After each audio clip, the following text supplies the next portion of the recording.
Thank you.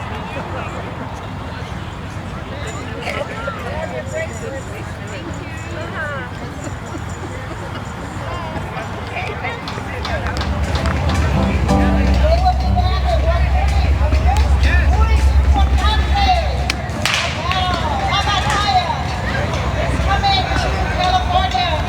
It's coming to Domiguez. And here for you to announce the battle scenario is Doña Brazil. She will announce the battle for you. Okay, one last song from Corazón del Fandango.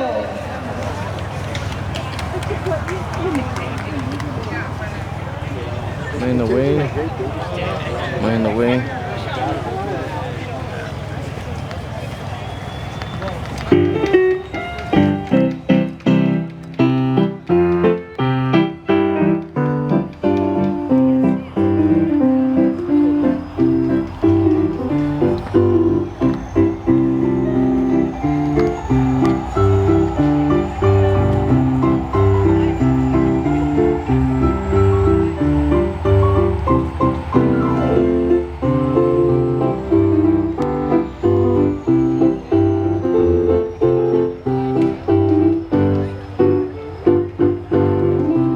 Moving closer.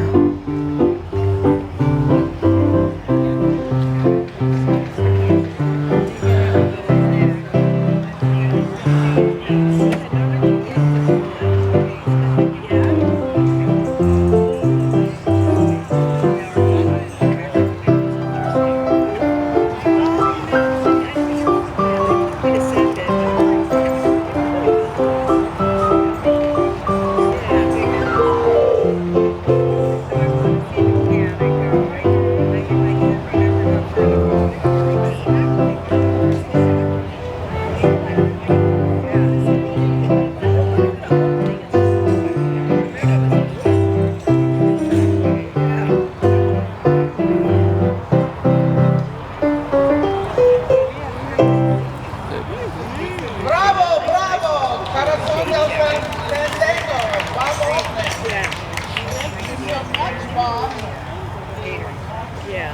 Thank you. In 5 minutes, we'll begin the first battle reenactment. Everybody get ready. Get your ears closed. Thanks, Bob. We'll see you again at 1:30. Oh, yeah, that's right. All right, 1:30. Join us, Celeste. All right, let's get ready.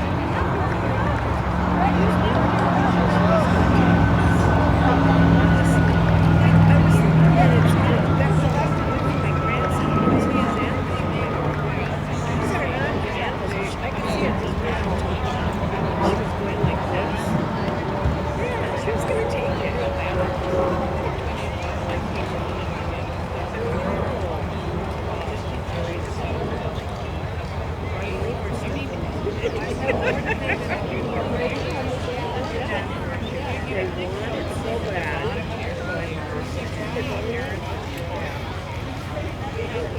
Hi, how you doing? We're Rancho Los Alamitos.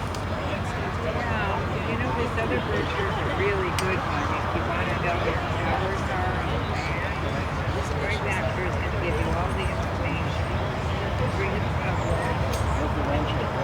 Well, Cal State, you know where that is? Cal State is out in California. Yeah, and Anaheim Road. That's if you would like to be a volunteer. They let you have and you can see what we do. Ranch house. It's on the bottom left. It's over 200 years old. It's barn keeping. 4 acres of garden.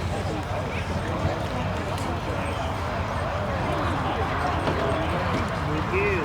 It's our ranch house. It's inside the ranch house. It's the forest. Testing, testing. So we sure love to see you. Here's, this is how. Oh, we want to welcome a big round of applause. Welcome to the native sons of the Golden West.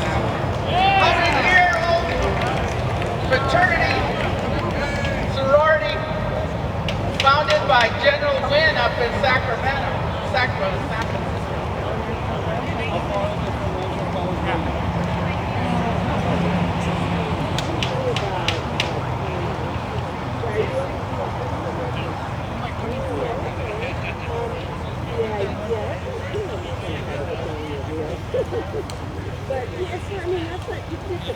It's almost time in a few minutes.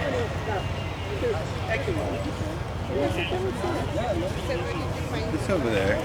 Got a red flag kind of.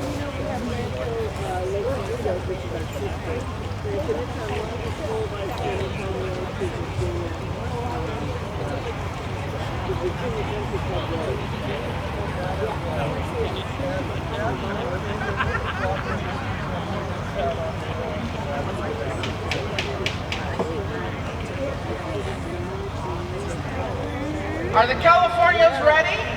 Yeah. Do we have a fake bag of gunpowder? Oh, I didn't talk to John. Are the Americanos ready? Under the command of William Irvine.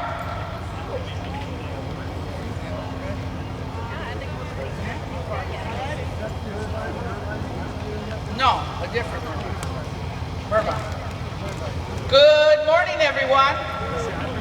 Welcome. I'm Maria and Gracia Cota of the Dominguez Rancho. I'm the lady of this grand adobe, and I've come from the past to entertain you and educate you on what happened here 179 years ago. The story of what happened here begins in 1803. Americans were headed west when President Jefferson bought the Louisiana Purchase from the French in 1803, setting the stage for America to expand to the Pacific shores. Under President James K. Polk's failed attempt to buy California from Mexico, he had the U.S. Congress declare war on Mexico on May 13, 1846, then proceeded to invade California in 3 directions. Kearny with his troops marched from Fort Leavenworth to San Diego, Captain John C. Fremont to make a map of Oregon on secret orders turned south to capture California, and we had the Sonoma Revolt, and 7 warships out here in the Pacific called the Pacific Squadron manning the ocean. The ship called the U.S. Savannah under the command of Captain William Irvine, veteran of the War of 1812 in New Orleans, had been up to Monterey when it was sent south. The Savannah disembarked in San Pedro Harbor on October 6th. 299 sailors and Marines got off and marched north up Alameda to capture the Pueblo of Los Angeles and to aid Captain Gillespie, who was already captured the Pueblo in August. However, this did not happen. The local militia and vaqueros under the command of Jose Antonio Carrillo, are you here? Stopped the Americans at Compton Creek, right in front of the Dominguez Adobe. The adobe was Don Manuel Dominguez, great nephew of Juan Jose Dominguez, one of the Spanish soldiers who escorted Father Serra in the founding of the Catholic Mission of California. It was a 7-room grand adobe and the only grand house along the route. Don Manuel had been the alcalde or the mayor of Los Angeles in 1832, so he was a prominent citizen. The local militia, what we call the Californians, did not have a real army or arms to fight. They dug up a cannon they had hid from Captain Gillespie in the Pueblo.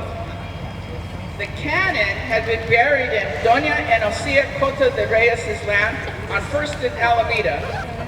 The cannon was pulled by lariats to Compton Creek and used against the Americans. The Californians rode their horses around to make a lot of dust to make the Americans think they had a large army, which they did not. Fresh gunpowder was provided for the cannon by Doña Rafaela Cota de Temple, Don Juan Temple's wife. She hid the gunpowder under her dress as she came down Alameda Street on her wagon on the pretense he was visiting her adobe across the river, where her husband, Don Juan Temple, was under house arrest after the Battle of Chino in September. This adobe is now called the Cerritos Rancho. Excuse me. The battle lasted for 2 days. 4 Marines were killed and buried in Dead Man's Island, what we know today as Terminal Island. So we're going to reenact the battle right now, and we're going to play a reading of an actual Navy man by the name of Robert Duvall, who was here. Yeah. So we're reading from an actual diary of what happened here. Go ahead. Don't take a picture. Did you, John? So did I. I'm watching. He grabbed me around the shoulder. I'm doing like this. He's cracking up at us. What are you doing? Oh, good. It scared you, Marissa. You wouldn't do well in the war. No, I wouldn't. I wouldn't do well. I don't either. That one was evil. I didn't suppose it was.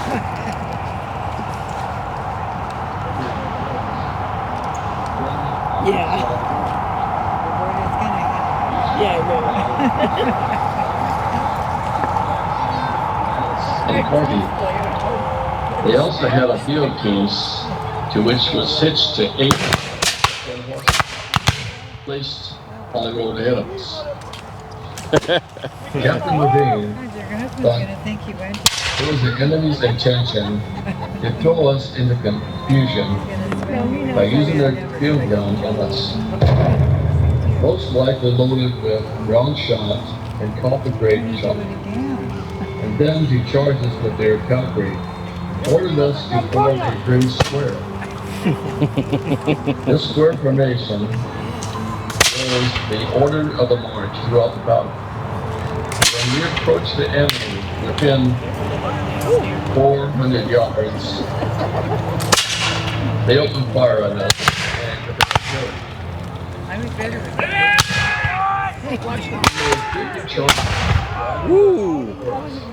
And at one time causing them to leave behind some of their cannonballs we didn't and go yet. They're cartridges. getting ready.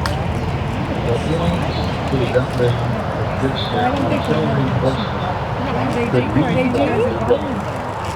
Those moments enabled the enemy to choose their own engine distance, entirely out of range of our muskets. As a result, the horsemen kept constantly out of danger. Apparently, Kamchenko left the gun to the party. They kept up a constant fire with their carbines, but these random shots did little harm to us. In total, the enemy numbered between 175 and 200 strong. Finding it impossible to capture the gun, the captain consulted with his officers on the best steps to be taken. Soon it was decided unilaterally to return to the ship. To continue the march would sacrifice a number of lives to no purpose. For admitting we could have reached the Pueblo, all communication would be cut with the ship, and we would further be constantly Ouch. or at least a chance to capture. It was reported that the enemy were between 500 and 600 strong in the city, and it was thought they had more artillery in reserve. The Buchanan truly a critical condition, and many of the men barely able to drive one foot after the other from excessive fatigue. Having gone through the exercise and excitement and afterwards perform a march of 18 to 20 miles without rest.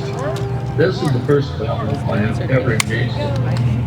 And having particular notice of those around me, I can assert that no man could have acted with great Feel your nerves. Okay, they're light. even when their shipmates falling by the side. The blood and false now the enemy. When we shoot the order, I noticed the general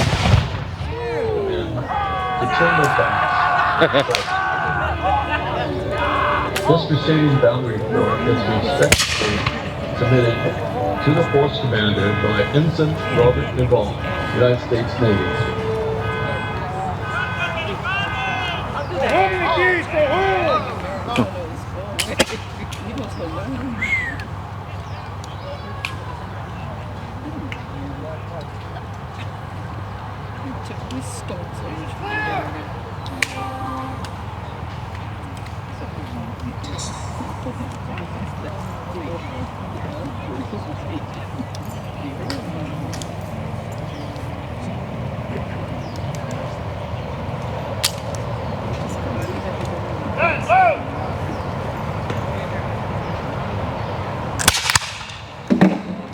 Roberta's ready. She didn't jump this time.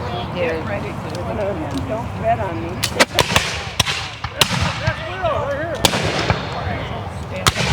Get some! Come on!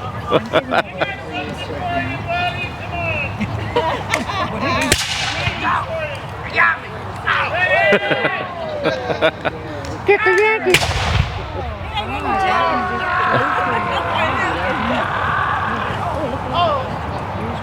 Get the Yankees!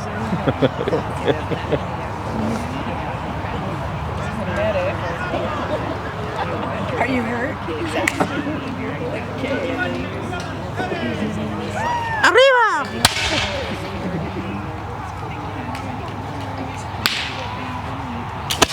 Frank, go home, Yankees, go home!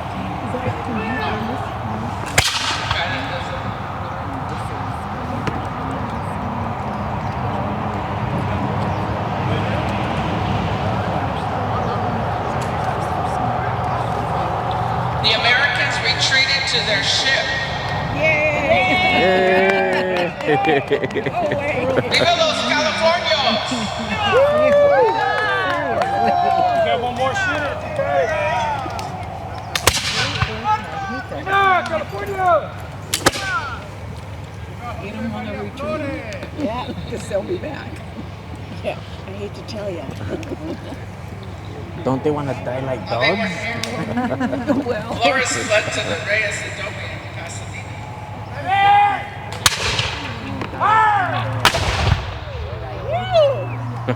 They ducked. They ducked. Retreat!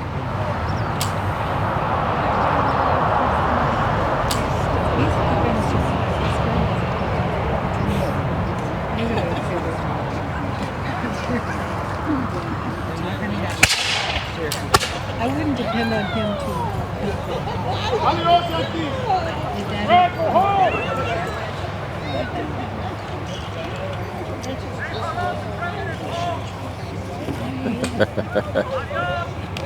Get out of California! Uh-oh.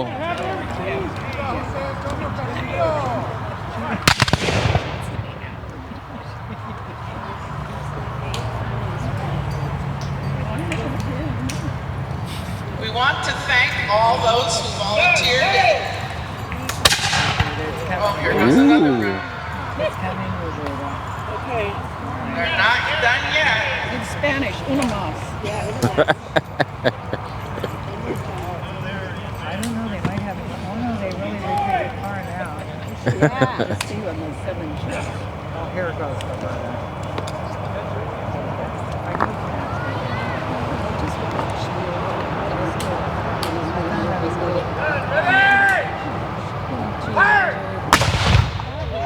Ooh. I was I'm an admiral. I've jumped Thank you, gentlemen and ladies. We want to thank everyone who participated. I can see a lot of groups that are here.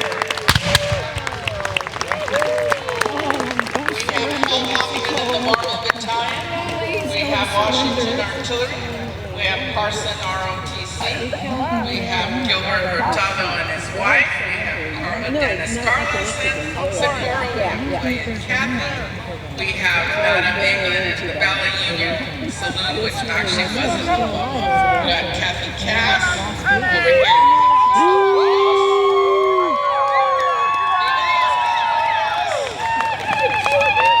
We have Los Alamitos, we have Sanchez Adobe, we have Bob Smith.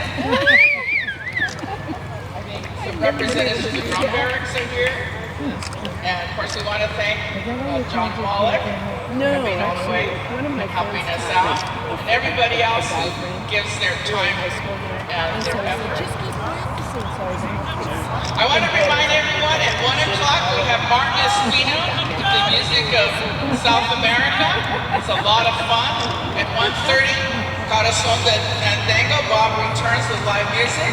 And we will do our second reenactment of the battle at 2 o'clock.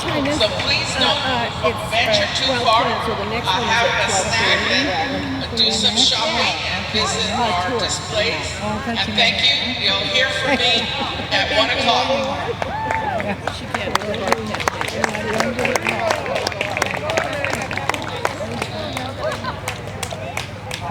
Thank you. Woo! It's great. We were here last year and enjoyed it. All right. Well, that was a reenactment here at. Let me zoom out. Because I guess this is my blog now.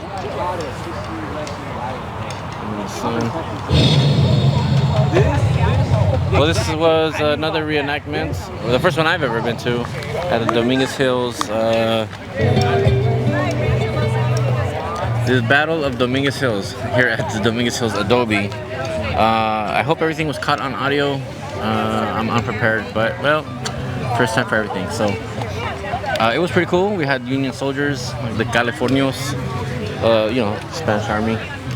And right now it's just open to the public to just walk around and enjoy all the vendors and whatnot around here. So let's just do some walking around. I do want to visit the house because I guess photography is allowed today, and why not?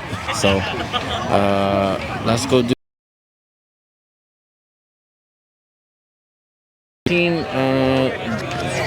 The battle started at 12. And another one's in 2 hours at 2 o'clock. So, see you then, and just keep watching.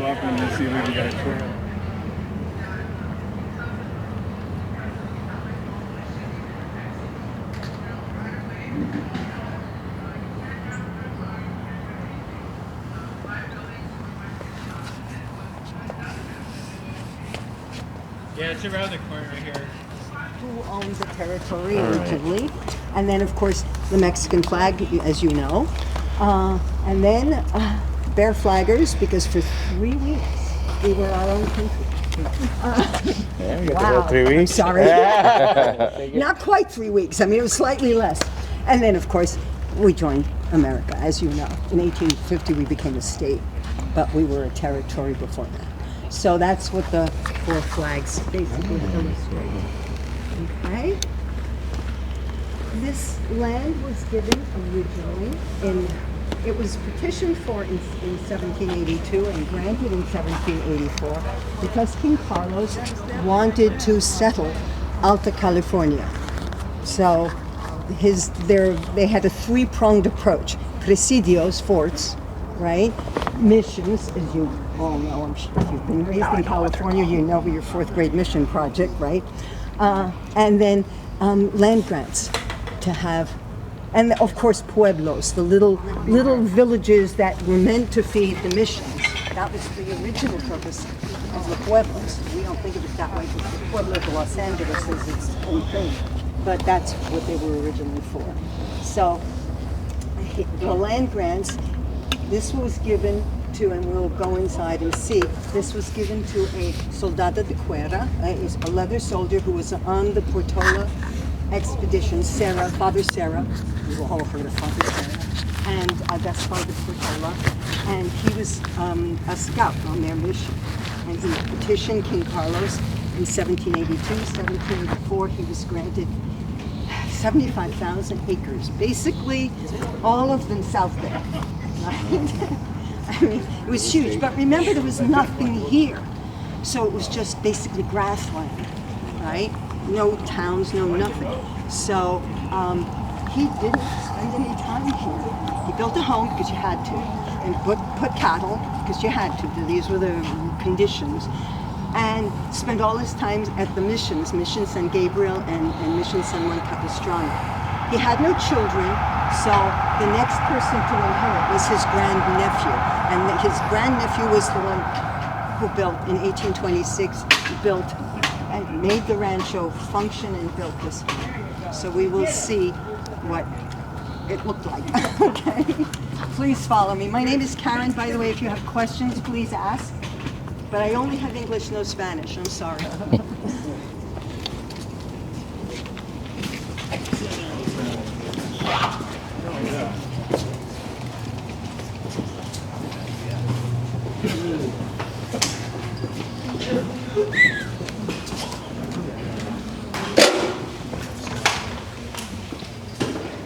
Whoa.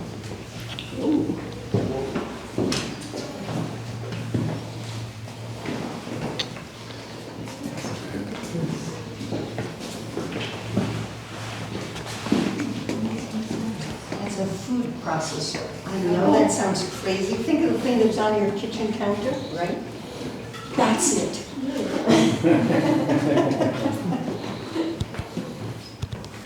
Weird?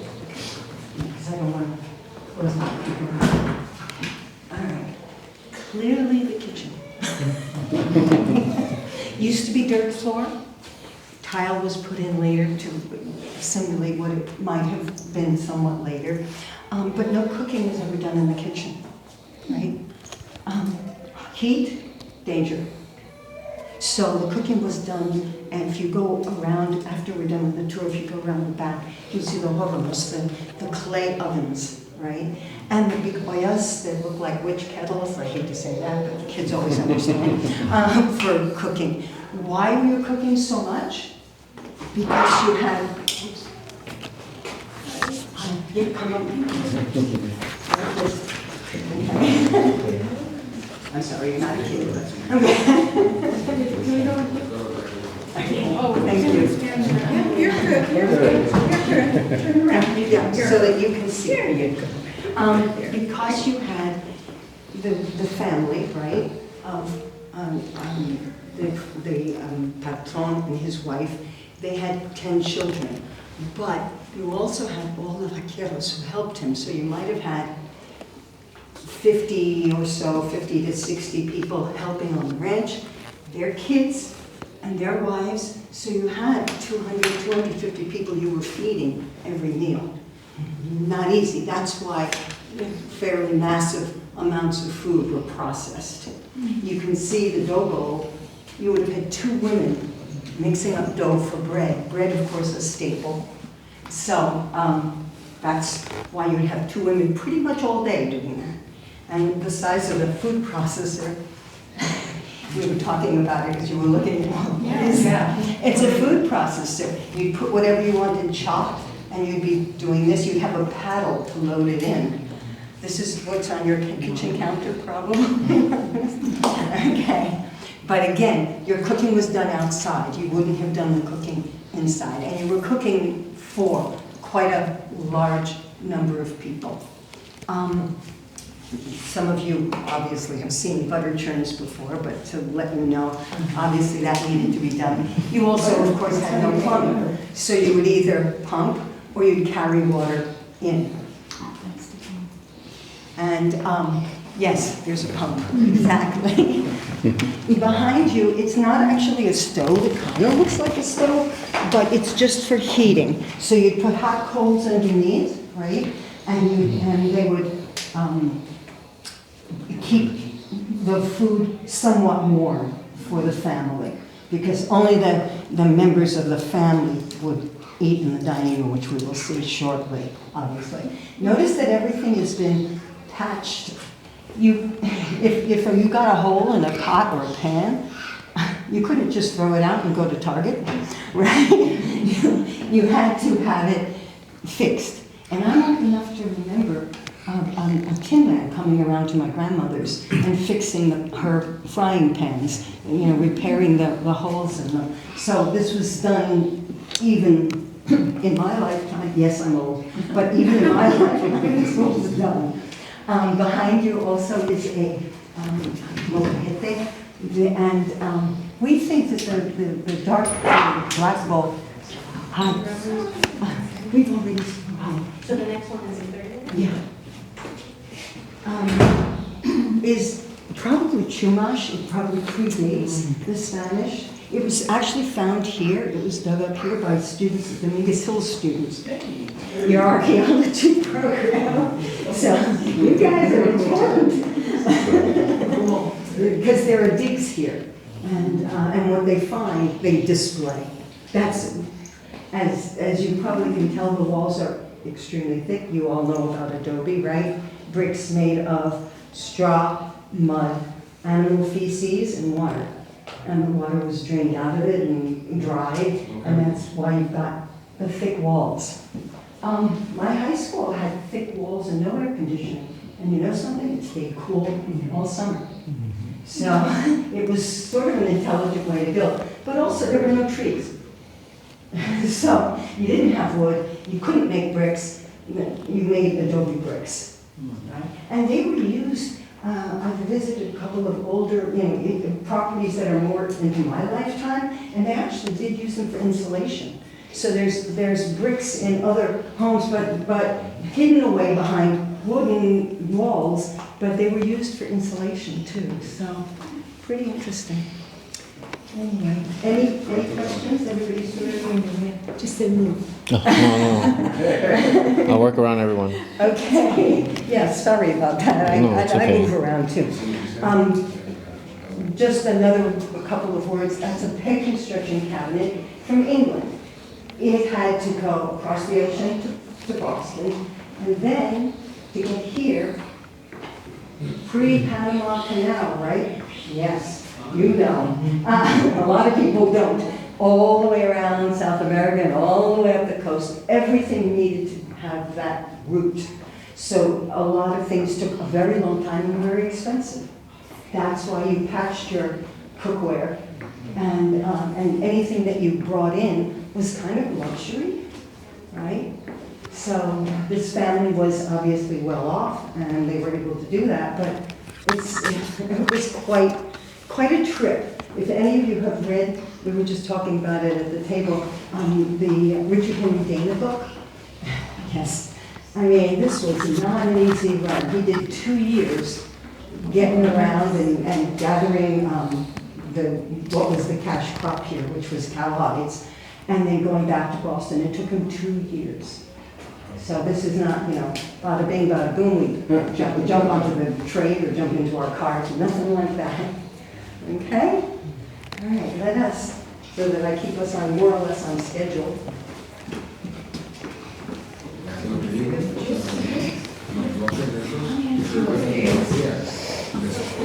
My uncle has a ranch.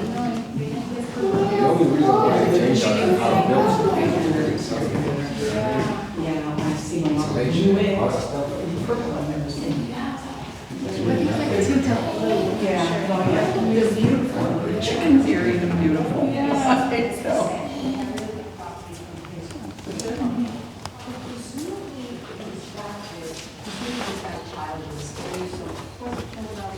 But he had no obvious heirs. So he inherited the property in 1826 and built the adobe that you're seeing, and married Maria Gracia Cota. And she was the granddaughter of Manuel Nieto. Any of you who from the area, you know the Nieto name. Obviously, another soldado de guerra, interestingly, and also a land grant recipient, right? The Nietos were another Californian family. Only the family, of course, would have been here. And the furniture is all hand carved and really quite expensive and quite beautiful. They were a Catholic family. This was pretty obvious. So that's why the religious art. But again, everything, the German coffee set over there around the horn, right? And the cordial set, the same thing. The china actually came from England, but I'm not sure whether it came from Limoges or, because it was Haviland to China. So for a while they were manufacturing in England, and then in 1825 they switched to Limoges in France. And I don't know when it was ordered. So it's either from England or from France, I'm not sure. But it's china that is of the families, and it has the deed for Domiguez. Over here is a painting of what the land would have looked like. No trees, grassland, some yucca, lots of wild horses. The problem with the wild horses was they were raising cattle. In 1862, there was a drought, and horses compete with cattle for water. So they used to pen the horses up and just leave them, not feed them. Or they would run them off a cliff. It sounds horrible to us, but we're talking a cash crop versus a nuisance, even though we don't think it's that way, okay? I hate to, I have to be honest, okay? But that is kind of what happened. The cash crop here, there are two cash crops. Cow hides, if you read your Richard Henry Game, you know that. They were called California dollars. And that was what was mostly used because there wasn't a lot of cash around. That was what was mostly used for barter and exchange, etc. The other thing was tallow. Kids probably don't know what tallow is. You guys don't know what tallow is. Tallow is rendered fat, rendered animal fat. Now, why would you want rendered animal fat? Candles and soap, right? And look at a room like this. Look how many candles it would have, I mean, these are electric, obviously, but look how many candles it would have taken to light up a room like this. So you were going through candles at a rapid rate. And that's why candles were, tallow was your second big cash crop, right? Which is why you could dispense with the horses. You only needed a few horses to run the cattle. So it was a trade-off, let me be honest, okay? Sort of sounds bad, but it was a trade-off. Okay? Okay. My favorite room is next.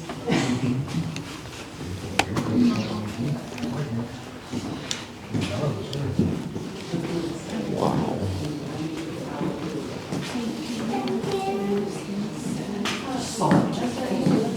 Salt, which was very expensive. It's pinch of salt. They actually have salt spoons, little tiny salt spoons, no bigger than this. A nail that have this spoon, you put your salt in it. A pinch of salt. If they didn't have spoons, they'd pinch. Because you don't want to find them too close to people's hats. And if you have a tall guy, forgive me, you don't want to set him on fire. Soldado de cuerda, you can't wear armor here. So if you're a soldier, you wear leather. 4-ply of leather, it's pretty tough. The choyo cactus can't get through it. Indian arrows presumably can't get through it. So that's what Juan Jose would have worn when he was a soldier in serving the king, serving King Carlos. And so this is more or less the way he would have been equipped, with a lariat, a pike, possibly a pistol, and maybe a musket. It's hard to know. But this is the kind of thing that he would have worn as a soldier. But of course, his grandnephew no longer needed, the area was basically pacified, and so you get him wearing regalia instead. The first brand in California was registered to Dominguez Rancho, and it's supposed to be 2 yokes, but it looks like a lemon to me. And this gives you a sense of the amount of land. You see where the line is? That was all the land grant that was given, which was humongous. But later the Sepulveda family pulled out the part that is called Rancho Los Palos Verdes. So some of it was reduced, but it was still humongous. It was still a lot of land. Okay? Now, you just saw, I hope some of you saw, the battle of Dominguez Rancho. So you kind of know what happened. The alcalde, the mayor of Los Angeles, Archibald Gillespie, was very unpopular. The Californians threw him out, and Stockton sent Captain William Irvine in the Savannah with 200 Marines to try to fight the Californios, and the 50 Californios held off 200 Marines. But the Marines had no horses, had no cannons, had inadequate water. They didn't fight very well, whereas the Californios were on horseback, And they had a little tiny gun, which you heard out there. I know it didn't sound like a little tiny gun, but it was a 4-pounder, 4-pound shot. Not big, but they kept moving it back and forth. Right? So it was believed that they were facing a bigger group. And they didn't show this in the battle. I wanted them to. The colors were captured by the Californians. It was the only time during the Mexican-American War that the colors, the flag, was captured. And it was actually taken to Mexico City. So that was kind of exciting. But what I find most exciting about this room is what's behind you on the wall. Because you know that the battle was won, but the war was lost. Does anybody not know that? We're part of America now. Okay. In 1849, the writing of the California State Constitution, Manuel Dominguez was one of 6 Californios who went to Monterey, couldn't think of the word, went to Monterey, to Colton Hall, to help write the Constitution.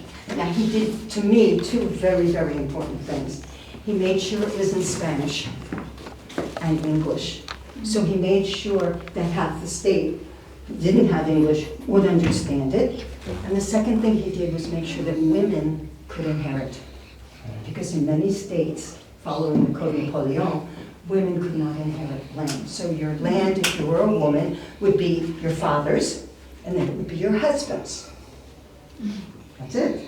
Okay? So this was his, he had 10 children, 2 sons died.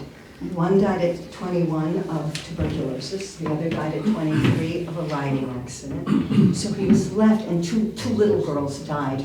Again, this was in the 19th century, this is what happened. If you know your 19th century history, people would, a quarter of the family would be dead, the kids. So he ended up with 6 daughters who survived him and his wife, and he made sure that they could inherit, which was really important. Right? He kept the rancho in the family's hands. He didn't, make it go out to all our husbands. Okay? All right. Excuse me a minute. If we sneak up here. How big that snake was. Nothing's huge. That's a big snake. He would have done it. That's I know. He what? He would have been brick. Pretty big. Wow. That's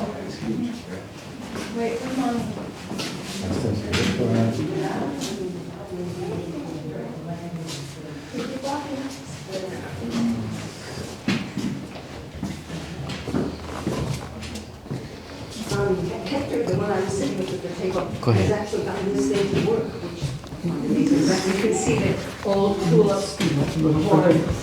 This sort of a room would not have been here when the girls were young. But later on, these are women of leisure, right? These 6 women were and women of leisure, and although they managed the household, they wouldn't have done, and this is what bothers me, they would not have done spinning. They would have sewn, they would have done beautiful little lacy handworky things. They wouldn't have done spinning, they wouldn't have done any of the lower class kinds of things. In 1862, we said there was a drought. One of the chosen sons-in-law of Don Manuel decided we should go for sheep and not cattle, and that's what they did. So they switched over to sheep. They actually sheared this. So the last shearing is on the table over there, and they also shipped the sheep. I don't know how to say that better. Shipped the sheep up to the California Gold Rush area, right? American River, Sutter's Mill, because there were a lot of people there. And so to feed them and to clothe them, etc. And that saved the rancho, because lots of ranchos were lost when the drought happened and the cattle died. Right? So it was very clever. He did choose 2 of his sons-in-law. In those days, that was done. Okay? I hate to say. If that 1881 singer ever disappears, it's in my house. That kind of gives you an idea. The women would have been sewing, listening to music, reading. We don't know whether they would have been reading in English. We're not clear on how much English the gals had. They had 3 years education in the parish school, but then they came home. And maybe they had a little tutoring, but mostly they learned, you can say this, ladies, mostly they learned housekeeping skills and house skills and stuff. They weren't educated in the way women today. I mean, I have to be honest, this just wasn't done, okay? So they weren't educated in the way we think of education. But they would have been upper class women with certain skills, and they were expected to marry well. And he chose, as I said, two of his sons also. Please.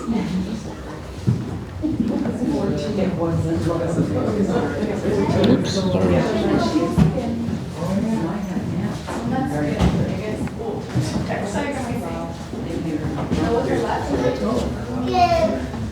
Yes. Well, this is the Grand South. This is where you would entertain, right? People would come along the river and then come up to the front. These are the front doors. And would come into the front doors. And remember, no TV, no radio, no internet, no nothing. It was just people together, entertaining one another. They were very, very hospitable. In fact, so hospitable. That was an oil painting, will be an oil painting when they can get it back from the restorers. But in 1854, a guy named Solomon Corveo was here, and he was part of an expedition to map the area. He was a cartographer, and he got sick. So for a solid month, he was here getting healed by the members of the rancho. And when he got well, he painted an oil, and we think it's one of the oldest oils in the Los Angeles area. He painted an oil of Don Manuel and of his wife, Maria Gracia Cota, and the youngest daughter, Reyes, as kind of a thank you note for taking care of him for a month. I mean, it's this kind of thing, obviously it wouldn't happen nowadays, but that kind of gives you an idea of the sort of hospitality that was done. Now, the picture shows him receiving the land grant. One of the big issues with any of these big ranchos was who actually owned the property. Surveying was, to say it was in its infancy, it was like you'd establish your boundaries. The river's here, and then it's to that tree, and then 3 stones piled up over here, and then maybe 3 riatas to, right? They didn't have proper surveying, so there was constant dispute about who owned which land, what part of it. The river actually moved, so that didn't help. And they were constantly having court cases, which is why he chose a lawyer for one of his sons-in-law. He really needed somebody to help, get the rancho recognized, get his claim to the rancho recognized for him. And in 1858, he did manage to get President Buchanan and the U.S. Land Commission to recognize his claim to the rancho. But remember, it started under Spain, then Mexico, so you needed a Mexican governor, Echeanda, recognized it in 1822, and then you needed the U.S. in 1858. So this was a struggle forever, right? Okay? A few things to note in the room. Notice that the piano is actually strung the wrong way. Why? Because it had to go all the way around the horn, and it's easier to have a square piano. Several ranchos have sort of, not square, but rectangular pianos, because the regular way of stringing a piano makes a very odd shape for shipping purposes. So it's one of the things that's kind of unique in the room. And of course, our 1841 Eastwood, which Hector says he can actually get working, but so far it's not. But again, around the horn, right? Everything here would have come completely around the horn. And on the wall there's a picture of the 6 daughters who actually survived their parents. And inherited, because women, thanks to Don Manuel, could inherit property. And we could.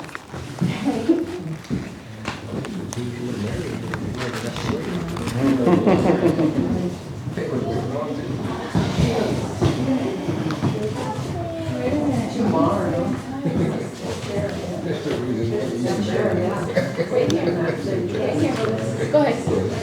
Oh, excuse me.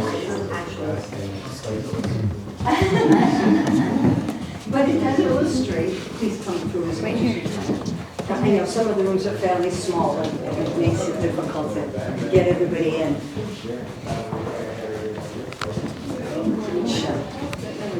I want to be on that side too. If you don't mind. Oh, excuse me. I'm Susanna. That's one of the daughters. And this is one of the daughters. That's one of the daughters. Yeah.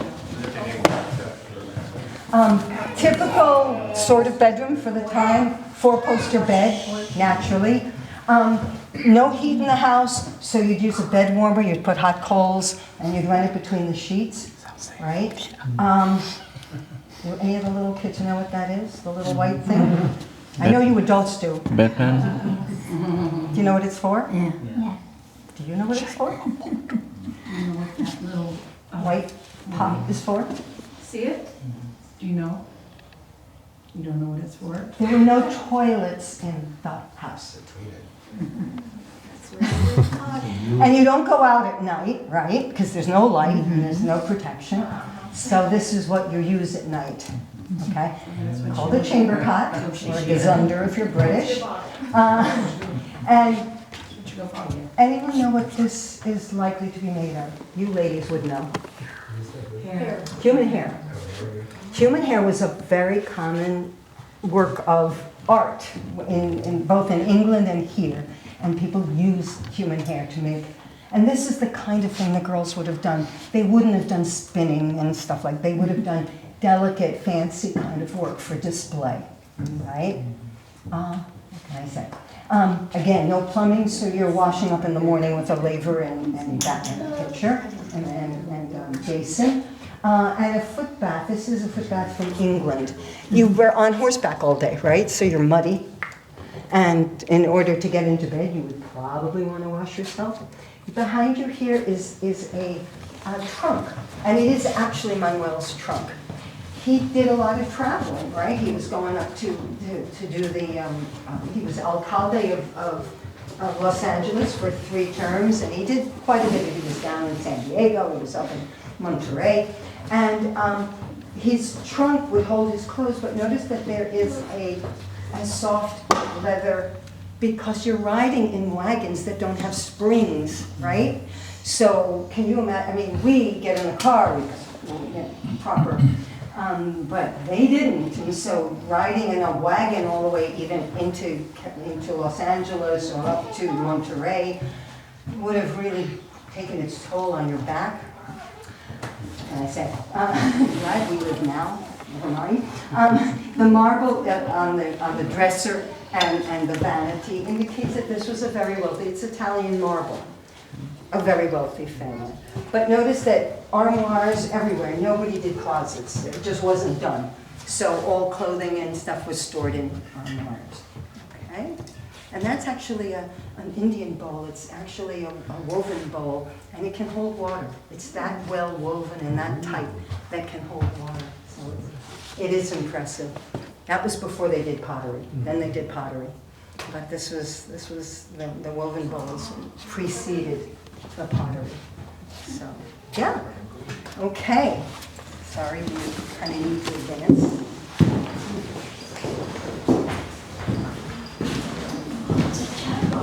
Yes, it is. The family was religious, as we know.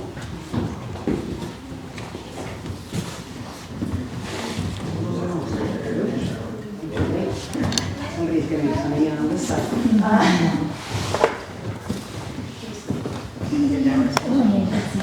The family was religious, and they used to every Sunday go up to the Plaza Church, right?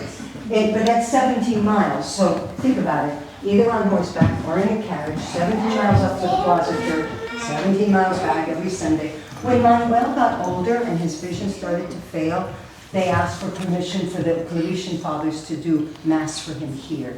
And so this is an actual chapel at this point. So the family could have Mass said for them here.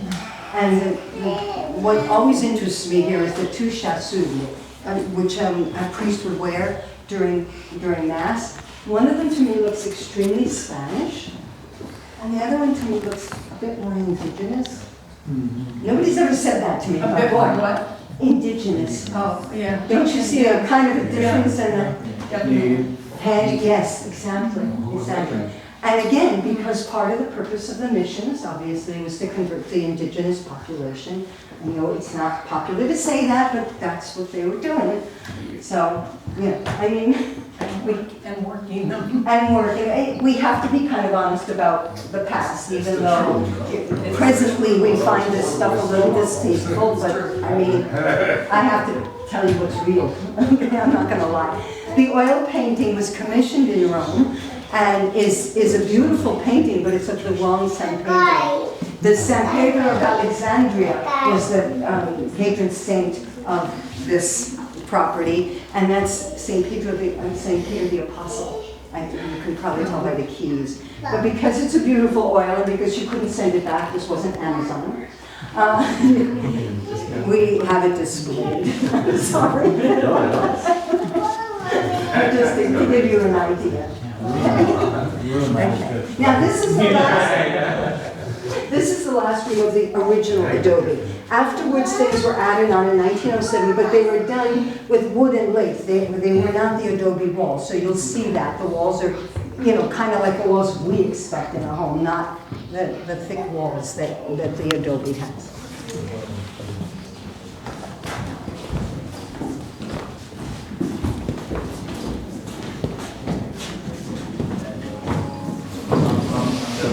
Wow.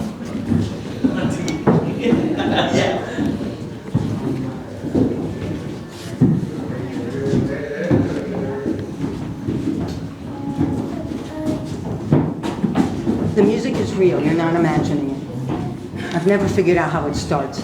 Are those the original floor? I think the floors have been redone, to be honest. And I know that the paper, they were trying to match, but it isn't original. Oh, Okay. This is the Del Amo room. The name Del Amo maybe rings some bells. Susanna, one of the daughters, married, the third one to marry, married Gregorio Del Amo. She was well into her 40s, and he was 14 years younger. So they didn't have any children together, but they adopted 2 boys from Spain. And near as I can tell, they might have actually been his, but they weren't theirs. He and she traveled together extensively, and they fell in love with, as you can see, Asian culture of various kinds. And so this is actually from their Westchester home, and it mixes Japanese and Chinese and Korean. Everything's kind of mixed. They would have been bought in California, not in the various places, but in the times, in the late 1890s and early 1900s, because my grandmother had some chinoiserie too, anything that was considered chinoiserie, you know, was considered very exotic and beautiful. And so my grandmother had a few vases that were Chinese inspired and stuff, and that was considered very in at the time, very upper class. So the 2 of them are actually, because they donated the money for the Casa Clara, they are both buried in the crypt under the chapel in the building right next door to us. So the 2 of them are. But they were an interesting couple. He, because he was a medical doctor who practiced in Montevideo and in Mexico City, he endowed a building at the University of Madrid that would educate American kids and Spanish kids together. And in 1937, Franco bombed it, and it doesn't exist anymore. But it was sort of, he was ahead of his time in trying to, you know, get a rapprochement in the medical profession. So he also was responsible for a good many of the plants that are here, because he was a horticulturalist and was really interested in horticulture. So that was their contribution to, and this room is dedicated to them. Okay? He was not chosen by Don Manuel. The other 2 were. So.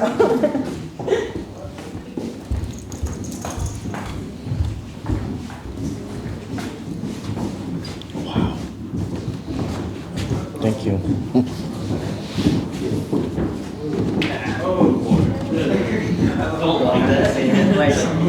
That's funny. I had the same reaction. Yeah. One of the sons-in-law was definitely chosen. This is the Watson room. Yes, please kind of keep moving down so we can get everybody in. Okay. Dolores Watson was 17 when her father picked, Dolores Dominguez, when her father picked James Watson for her to marry.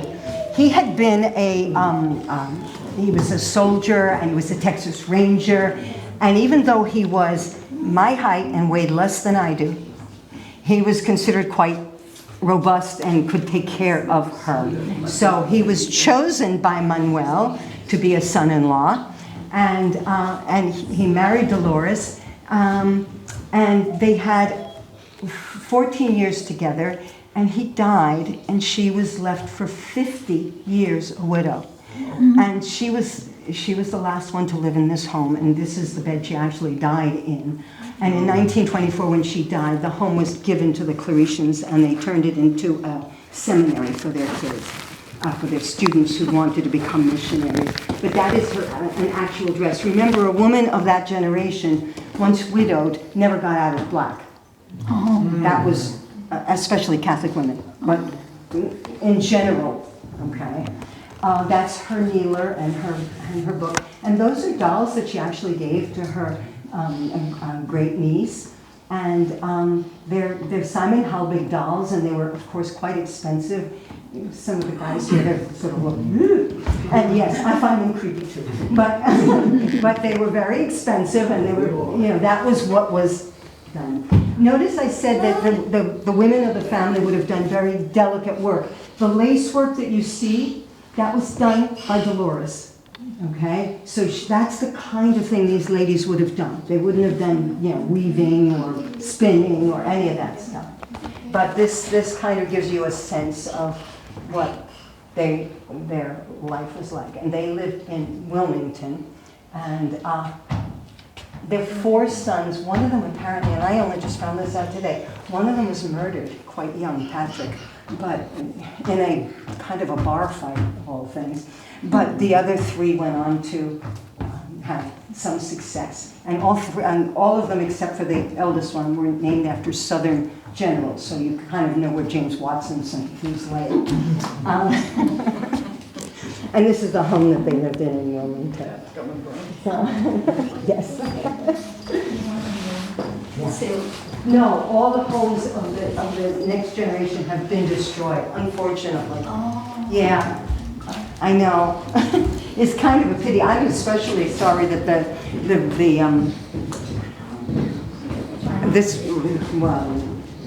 Carson home was destroyed too. I'll move over here. Please come on through.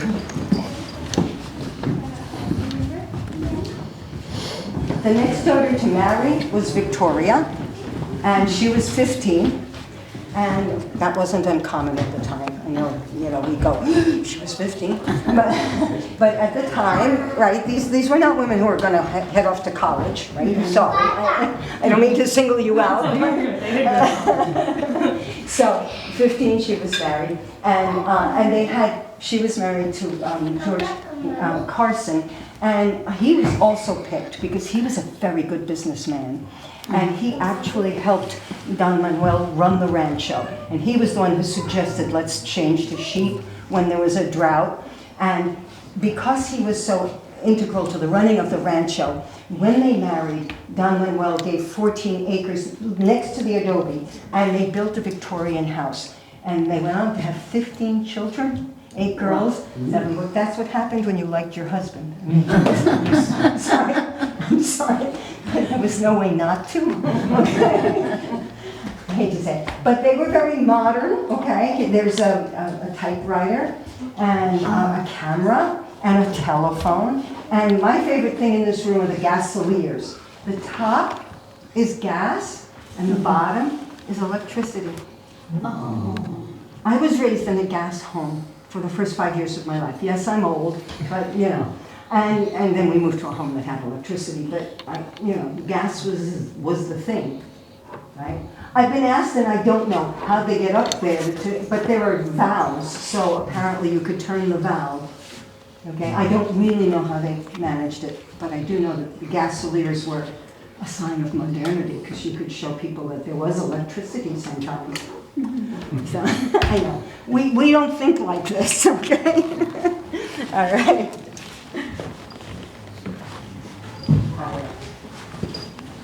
I think I'll walk around this way. Okay.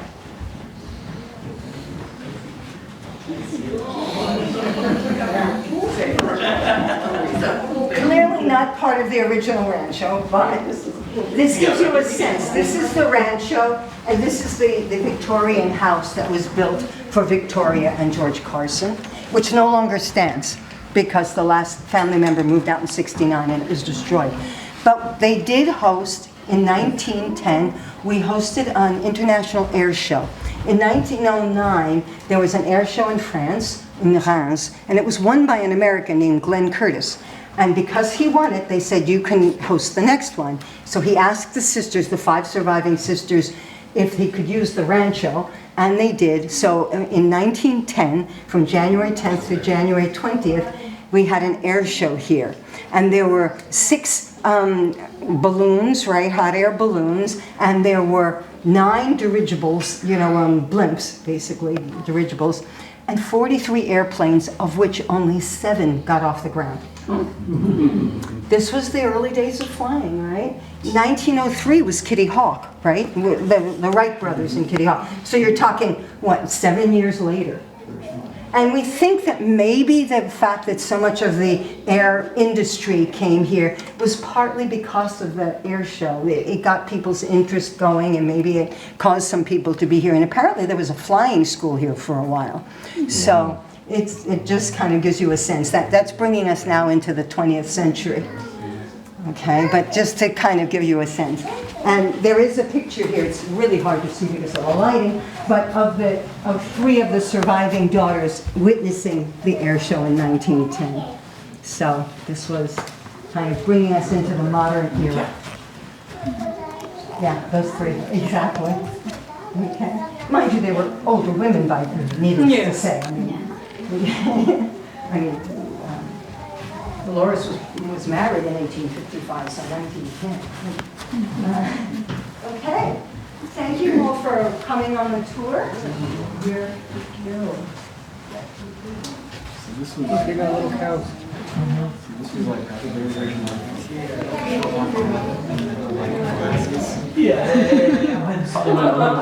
went a little bit better compared to everything else. You see how little the animals are. Yeah, yeah. So this is all cool. Oh, yeah, right? Yeah. This guy just crashed. I didn't realize they put a crash plane.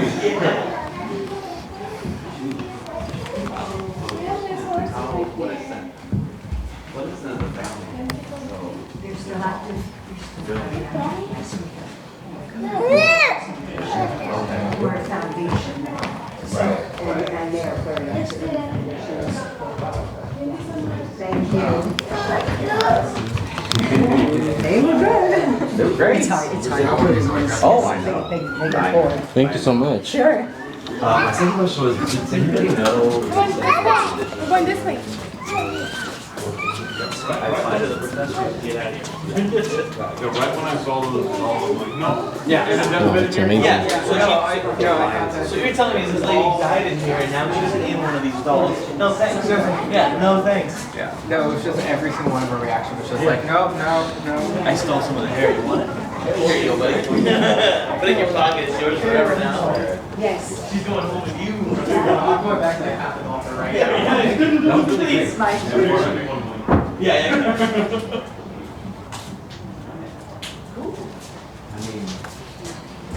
Okay. My next one is Thank you so much. slug of drink and then head down. Whoops. I have another very large fish that anybody wants to play with me. Hefe, you want to play?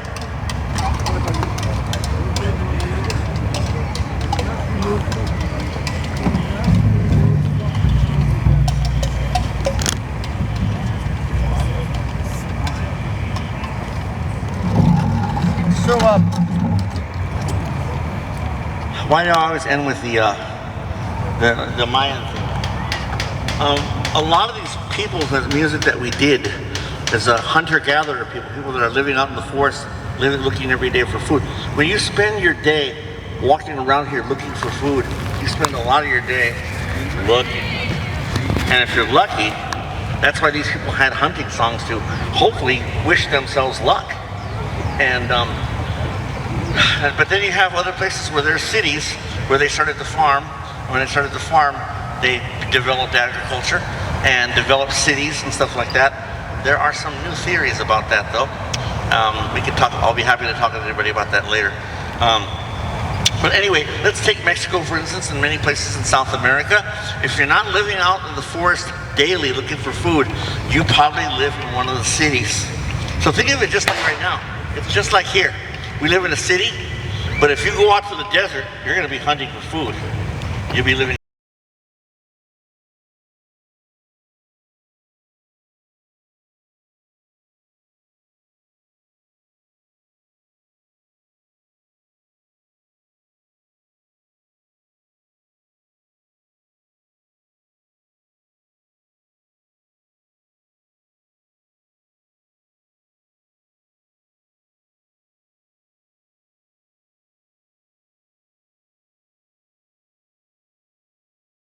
Say,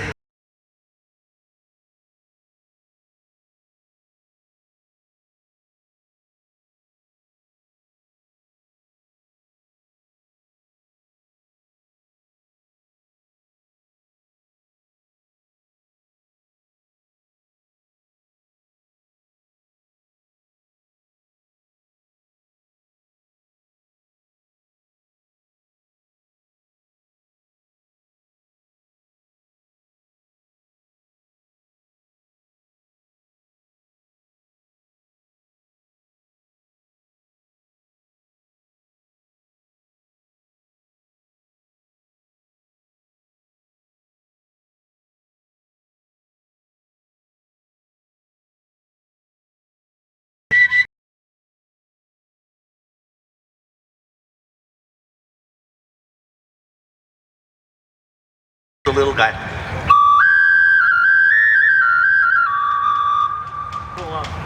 Yeah. Double cotton side. Rattles, everybody say rattle. Spanish sonaja. In Nahuatl they say ayacachli. Ayacachli. Bass drum, say bass drum for me. And in Nahuatl they would say huehuet. Huehuet. Not huehuet, they have an L at the end. Huehuet. So here's our song. When you see my hand go fast, I want you to play really fast. This is loud, this is soft, this is nothing, okay? When you hear the horn, I want you to go, woo! Thank you for performing. Oh yeah, no problem. Awesome. Thank you.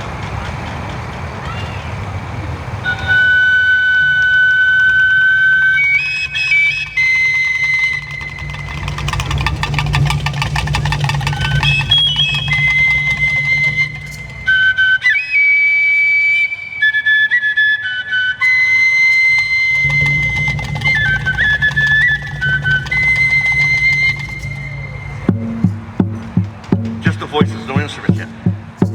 Cornish, Cornish, Polishin. I forgot to teach you the words. Everybody say Cornish, Cornish. Cornish, Cornish. Polishin. Shikubin, Shikubin. Shikubin, Shikubin. Yokolkin. Let's put some music to it. Cornish, Cornish, Polishin. Shikubin, Shikubin, Yokolkin. Cornish, Cornish, Polishin. Shikubin, Shikubin, Yokolkin. Let's all join in. Play. Play. Yeah. Play them harder too, they're good instruments.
much for playing. All right.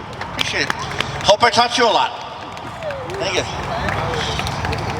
Now we're gonna hear some early California music. Not late California, but early.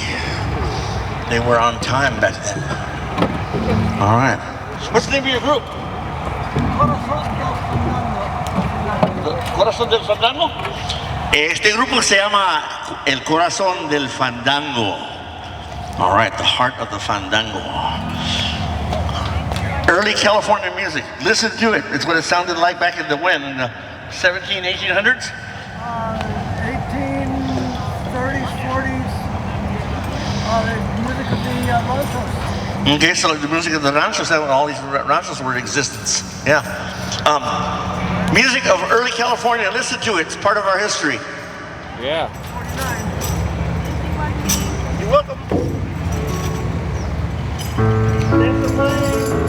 Thank you so much. Gracias.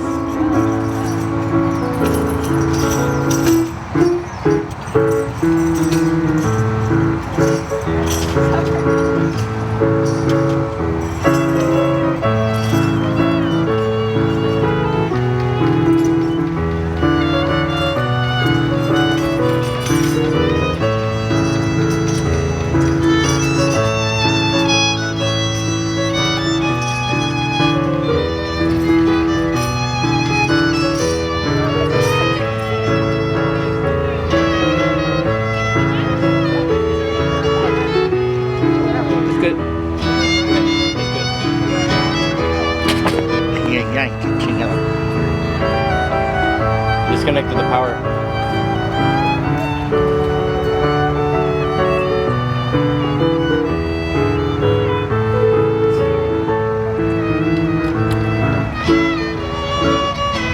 Sounds good. Good.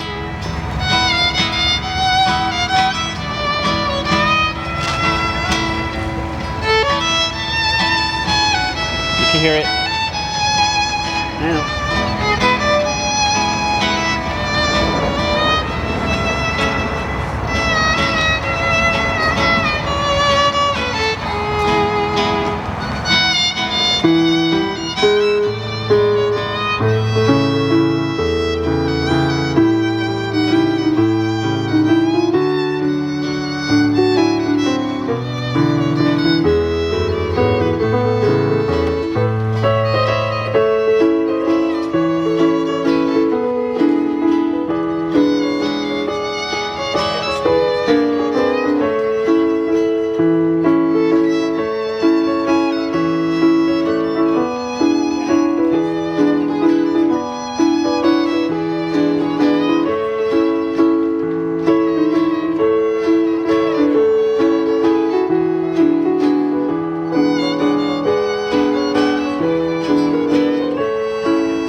As soon as Stormy and Jefferson get up here, we can do the Virginia Reel.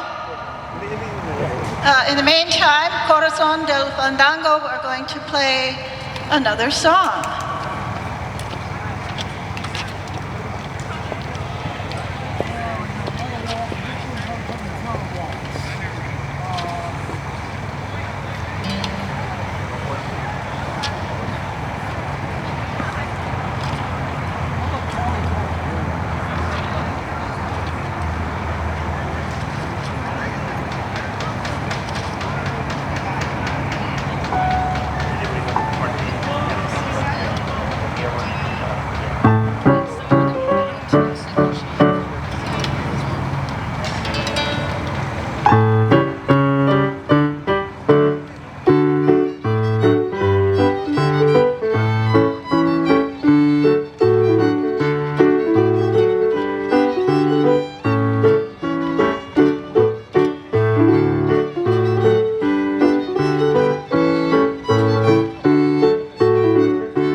Thank you.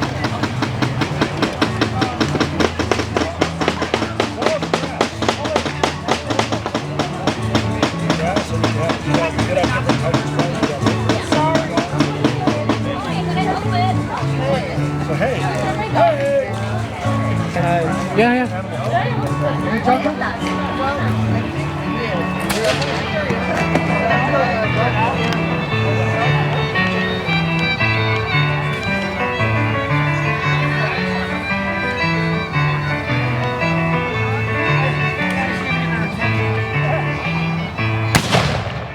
wow.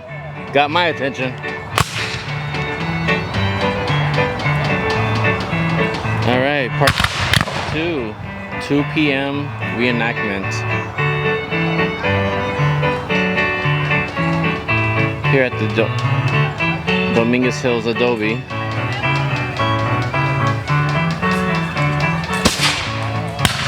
Got the Californians versus the Union.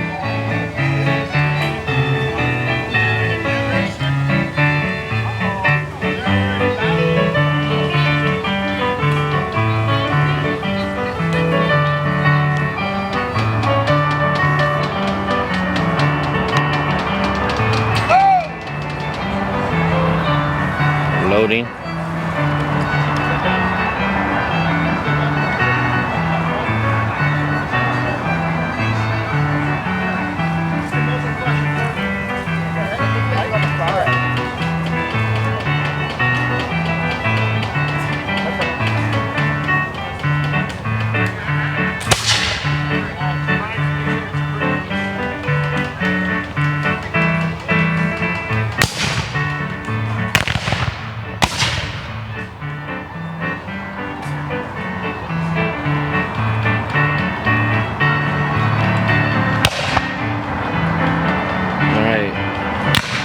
Ready to pull.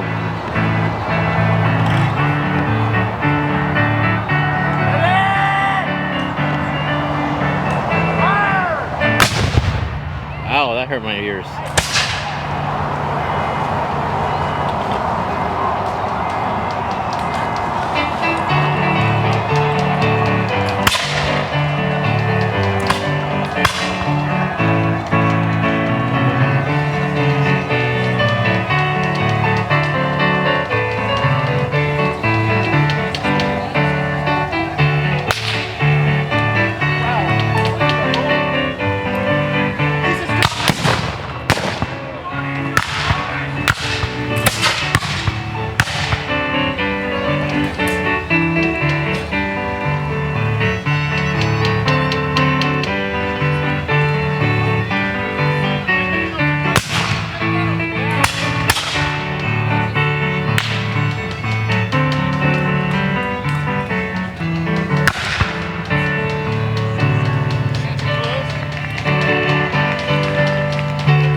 Dispara los Yankees.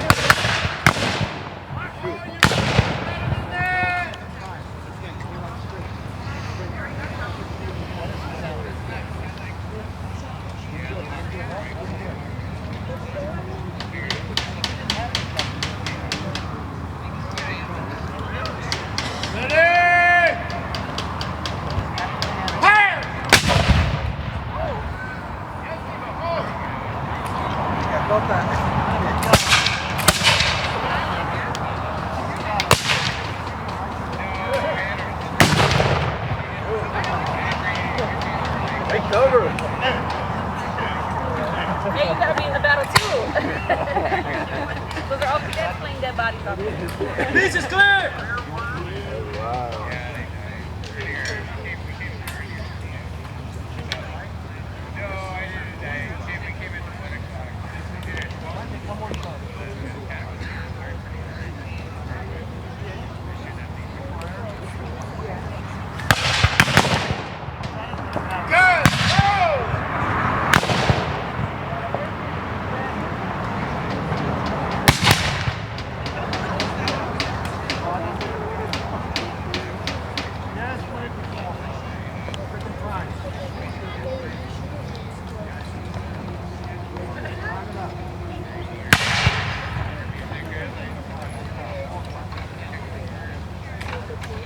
Loud.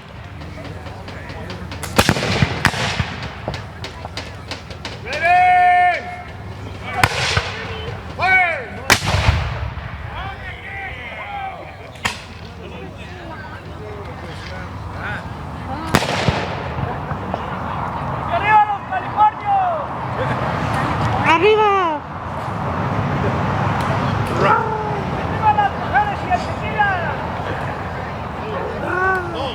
¡Viva! Beach is clear! ¡Viva la artillería! ¡Viva!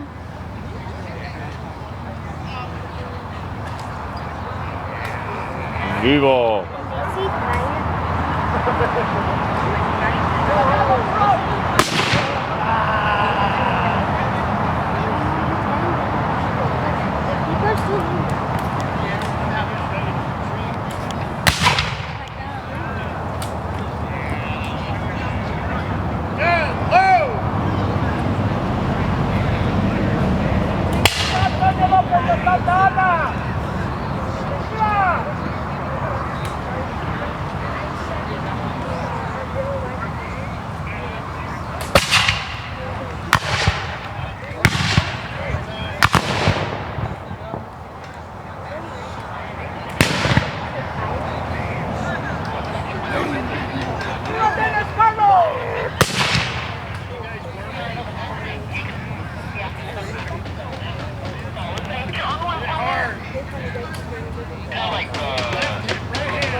¡Viva John Reed! Get up at it!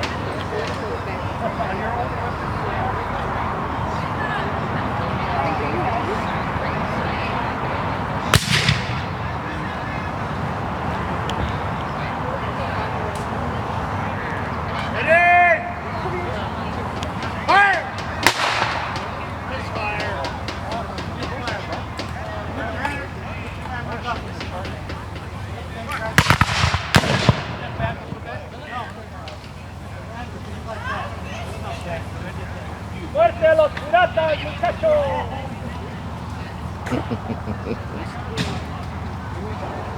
Don't shoot the captain, we want him alive! Don't be chicken.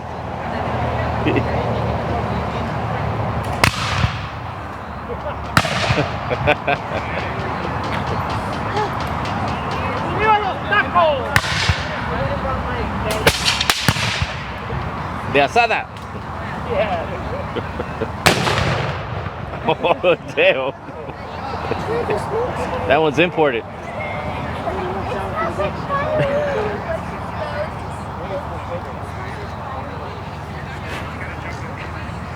¡Viva California, muchachos! Vivo. That's why it's fireworks. That's what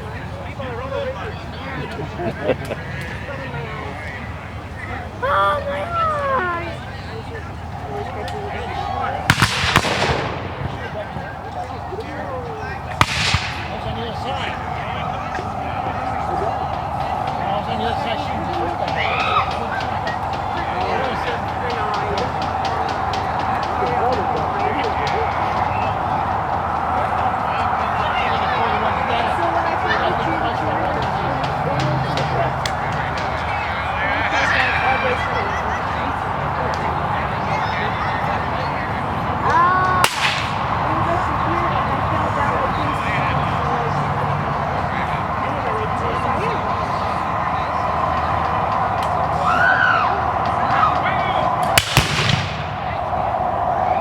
Follow me to America, muchachos!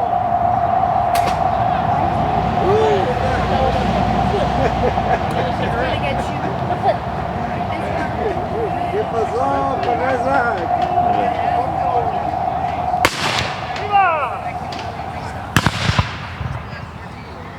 What's happening?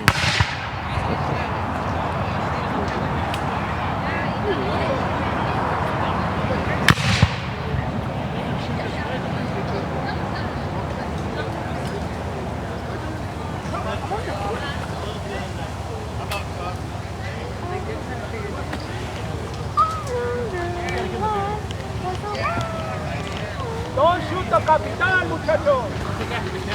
We want him alive!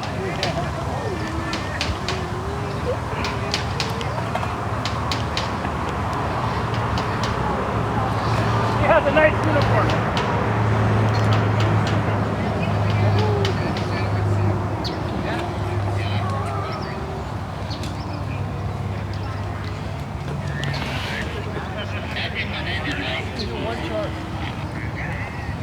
¡Viva los carnitas burritos!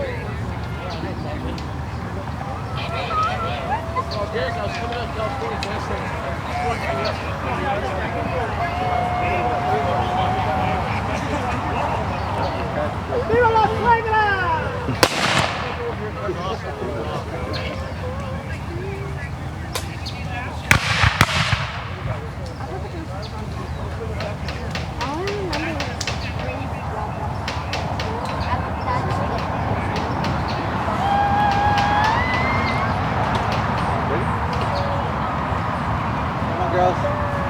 Already leaving?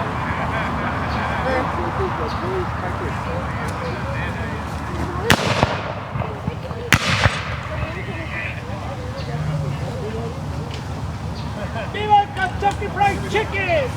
You gotta go. We got it? Como pollo campero. ¡Viva el primer batallón de México, muchachos! ¡Viva California! ¡Viva! ¡Viva!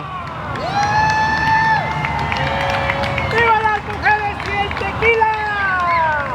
¡Viva! ¿Están vivos?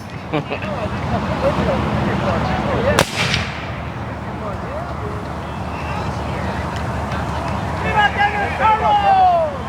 ¡Viva!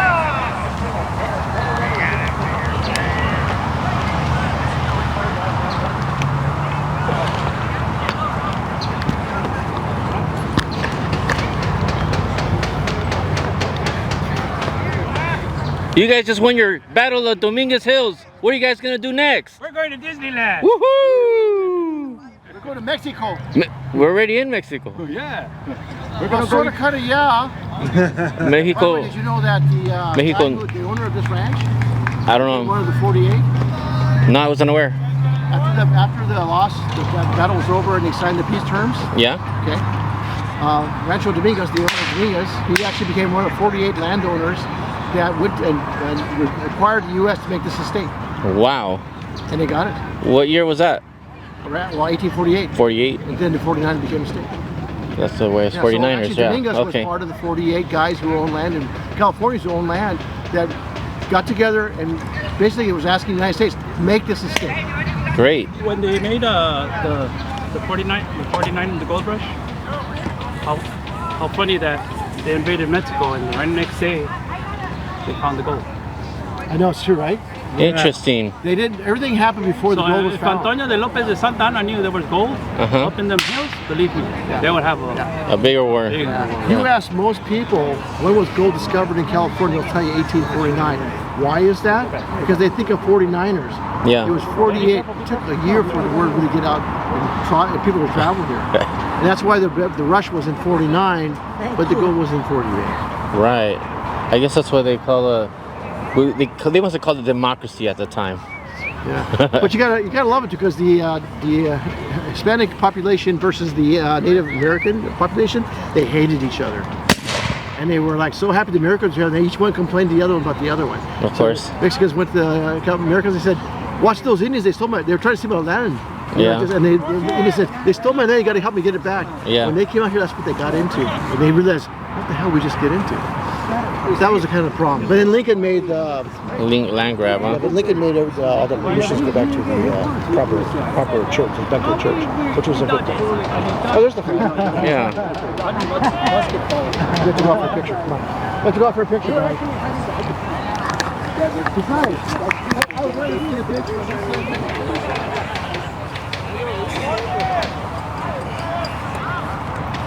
All right, I'm gonna go take a picture.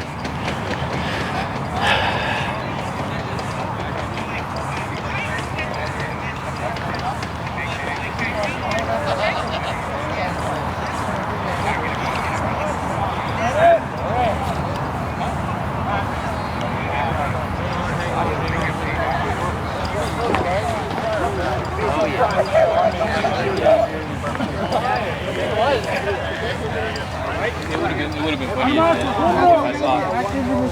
Armas, hombro. He doesn't want to get on the number.